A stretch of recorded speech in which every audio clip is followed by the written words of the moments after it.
কোরআন শরীফে আছে, কেউ যদি গুনাহ লাগাতার করতে থাকে, খোদার কসম আল্লাহ একদিন নারাজ হয়, আর সেদিন আল্লাহ পাক ইচ্ছা করে তাকে আল্লাহ তাআলা পথভ্রষ্ট করে দেয়। আর কোনোদিন আল্লাহ ইচ্ছা করেই তারে আর হেদায়েত দেয় না, আলোর পথে ফিরতে দেয় না, কল্যাণের পথে আসতে দেয় না, জান্নাতের পথে আর আসতেই দেয় না।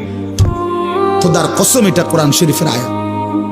আল্লাহ বলছে, একদিন আমি সত্যি সত্যি রাগ করলে ফাআনসাহুম আনফুসাহুম, আমি আল্লাহ নিজেই তোর আখিরাত ভুলায় দেব। যা, ঠিক আছে বান্দা, গরু ছাগল কুকুর বিড়ালের মতো খা, ঘুমা, পেশাব পায়খানা কর, যৌন চাহিদা মনে পূরণ কর, ঠিক আছে বান্দা, খালাস। নুয়াল্লিহি মা তাওয়াল্লা ওয়া নুসলিহি জাহান্নাম।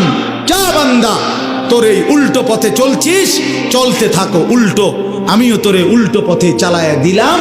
তো মনে রাখো, একদিন ওয়া নুসলিহি জাহান্নাম, উল্টো পথে চলতে চলতে একদিন তোমারে আমি আল্লাহ ধাক্কা দিয়া লাথি দিয়া ফেরেশতাকে বলে জাহান্নামে ফেলে দেব, জাহান্নামে ফেলে দেব।